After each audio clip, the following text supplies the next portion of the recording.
I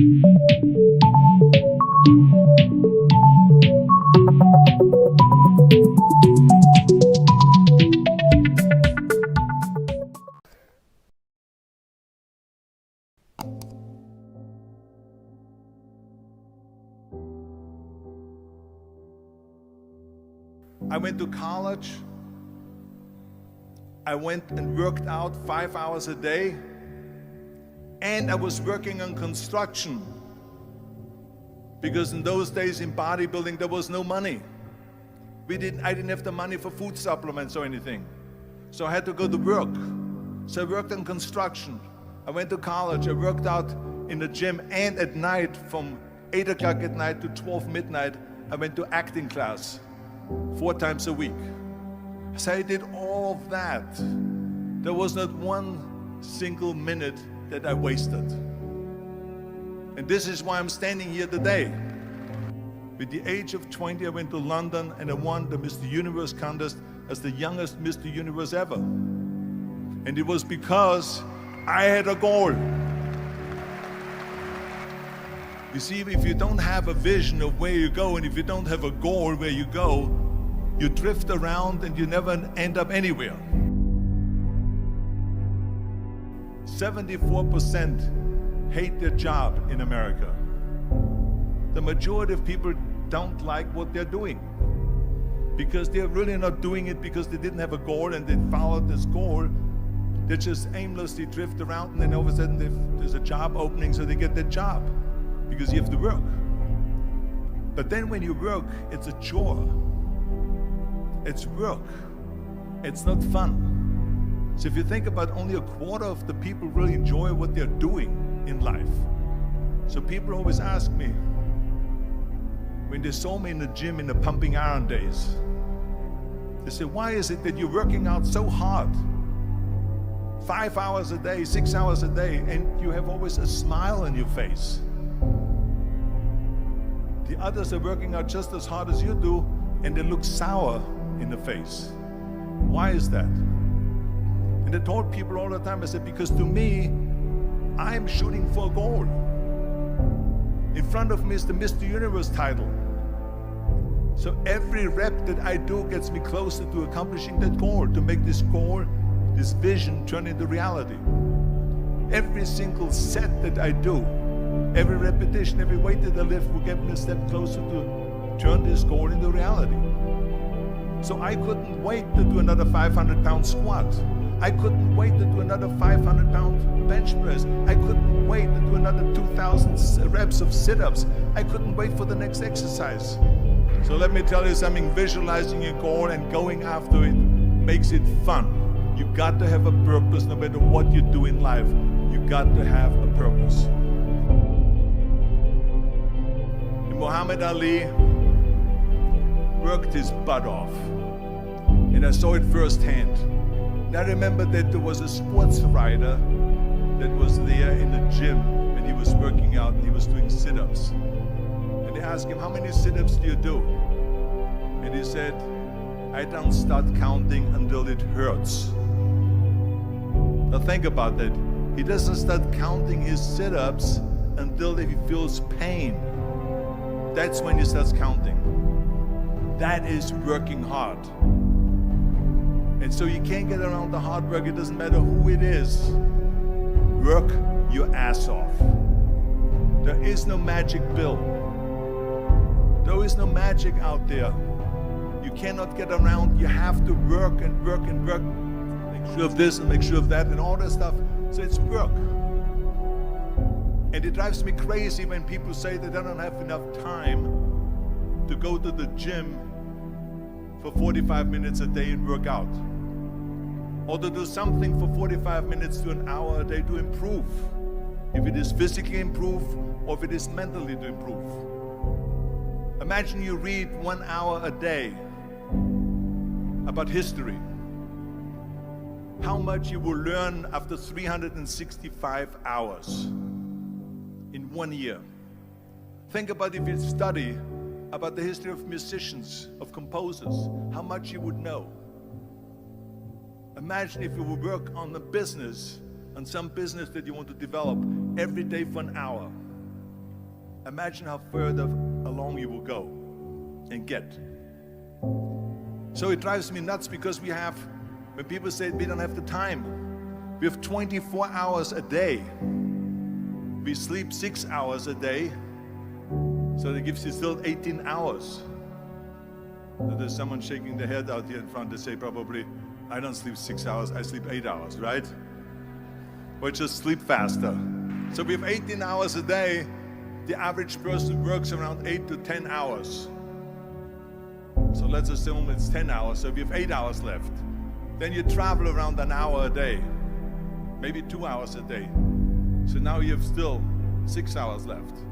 So what do you do with these 6 hours? What do you do with these 6 hours? Then we eat a little bit, then we schmooze a little bit,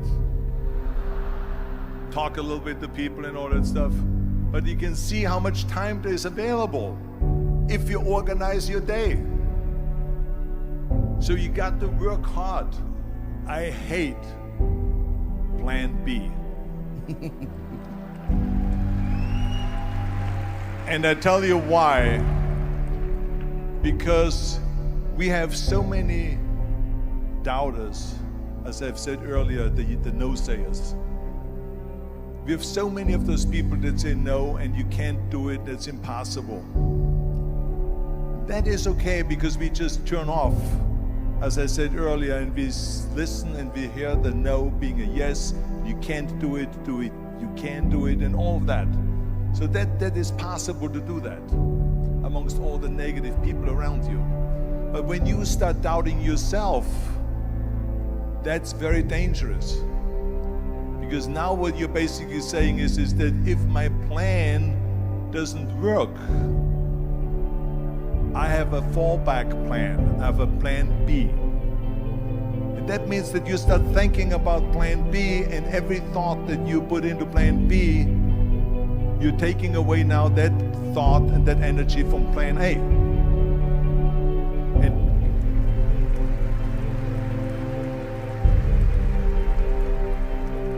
And it's very important to understand that we function better if there is no safety net, because plan B becomes a safety net. It says that if I fail, then I fall and I get picked up and I have something else there that will protect me. And that's not good, because people perform better when there's no safety net. People perform better in sports and everything else if you don't have a plan B. I'm telling you, I've never ever had a plan B. I made a full commitment that I'm gonna go and be a bodybuilding champion. I made a full commitment that I'm gonna be in America. I made a full commitment that I'm gonna get in the show business and I'm going to be a leading man. No matter what it takes, I will do the work. I will do the work over and over and over until I get it. And the same was in politics and everything like that. So to me, it is very dangerous to have a plan B, because you're cutting yourself off from the chance of really succeeding.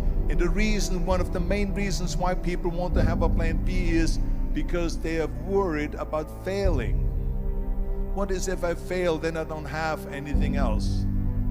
Well, let me tell you something, don't be afraid of failing, because there's nothing wrong with failing. You have to fail in order to climb that ladder. There's no one that doesn't fail. Michael Jordan said in one of his interviews, when they said, "You're unbelievable, you're the greatest basketball player of all times." I mean, tell me about that. And he says, well, you're just mentioning the successes. But he says, for me to become the greatest basketball player, I missed 9,000 shots when I was playing basketball at the NBA games. So during these games that he was so successful, he missed 9,000 shots. Does it make him a failure? No. He's one of the greatest basketball players of all times, but he failed 9,000 times. Do you get it? We all fail. It's okay.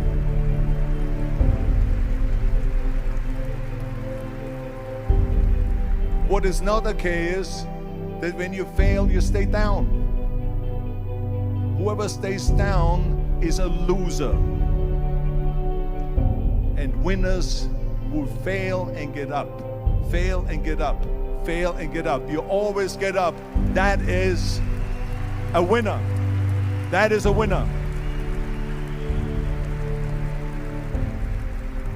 I failed in bodybuilding. I lost bodybuilding competitions.